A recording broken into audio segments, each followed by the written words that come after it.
Assalamualaikum sahabat YouTube. Apa kabar Anda hari ini? Semoga selalu dilimpahkan rahmat, nikmat, hidayah, serta keberkahan.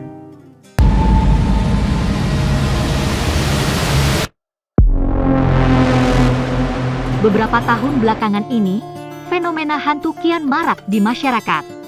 Bahkan pada platform seperti YouTube hingga televisi, berlomba-lomba menyajikan konten acara hantu yang bermaksud untuk menghibur serta memenuhi minat masyarakat yang tinggi akan hal mistis. Salah satunya kuntilanak. Hantu ini beberapa waktu lalu menghebohkan masyarakat dengan menampakkan diri di sungai. Sejak itu, mulailah bermunculan konten-konten kuntilanak, mulai dari perburuannya hingga aksi pelemparan batu. Kuntilanak kabarnya merupakan jelmaan arwah wanita yang meninggal dalam keadaan hamil. Ia bergentayangan untuk mencari anaknya dan dapat menyerang manusia. Ia bisa menyerang, bisa menakut-nakuti dan malah leluasa menampakkan diri kepada manusia.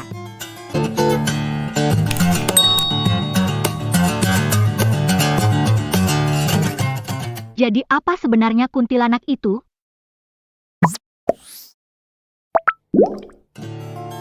Kuntilanak merupakan makhluk yang termasuk ke dalam jenis jin. Saat ini kebetulan ada fenomena di mana jin-jin tertentu dapat dilihat oleh semua orang. Dia bisa muncul di mana-mana, dia bisa berbicara 1 hingga 2 menit lalu menghilang. Dalam bahasa Arab, hal ini disebut dengan istilah tasyakul oleh para ulama-ulama dari kalangan ahlu sunnah wal jamaah. Maksud dari tasyakul adalah jin yang meninggalkan dimensi alamnya, menembus ke alam kasar yang lamban dan berat, yakni alam manusia. Saat itulah titik terlemah jin. Dalam bayangan kebanyakan orang, hantu itu tidak bisa disentuh. Karena memiliki wujud bayang-bayang, sebenarnya itu tidak benar. Menurut Ustaz Zulkifli Muhammad Ali, hal itu tidak seharusnya kita lakukan, sebab jin atau setan, ketika menampakkan diri di alam manusia, maka mereka juga masuk dalam hukum alam manusia. Jin bisa menampakkan wujudnya. Apakah manusia bisa menangkapnya? Bisa, asal manusia tahu titik terlemahnya. Seperti atlet renang yang mencoba menyelam ke laut, lalu berkelahi dengan hiu, maka sudah pasti yang akan menang adalah hiu. Kenapa? Sebab itu bukan alam dia. Sesuatu yang berada tidak pada alamnya itu akan sangat menyiksa. Sekuat-kuatnya ahli renang atau ahli selam, berapa lama ia bisa bertahan di dalam air? Ia pasti akan muncul ke permukaan, karena ia membutuhkan alamnya kembali. Dan semasa ia berada di dalam air, gerakannya akan semakin melamban.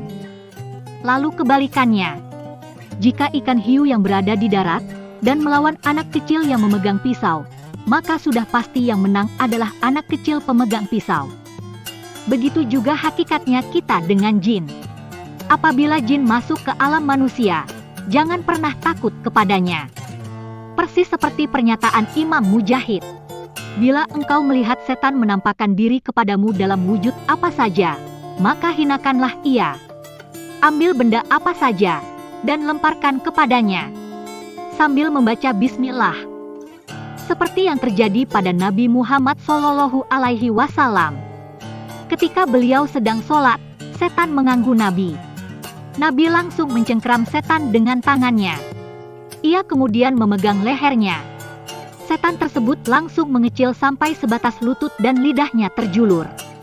Maka dari itu dalam perjanjian di alam jin, haram hukumnya bagi jin menampakkan diri di hadapan manusia.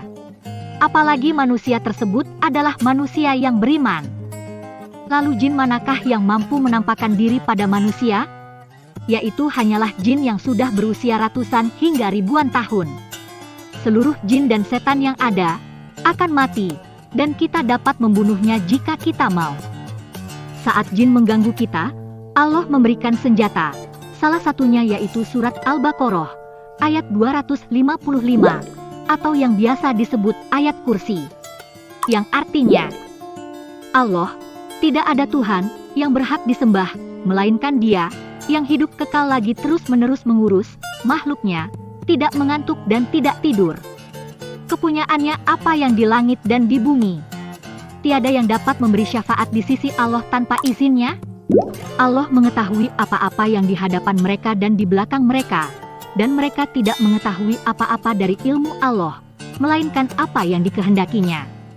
Kursi Allah meliputi langit dan bumi. Dan Allah tidak merasa berat memelihara keduanya. Dan Allah Maha Tinggi lagi Maha Besar. Quran Surat Al-Baqarah, ayat 255. Dengan membacakan doa dari surat ini, kita bisa membakar setan dan jin, serta menghanguskannya.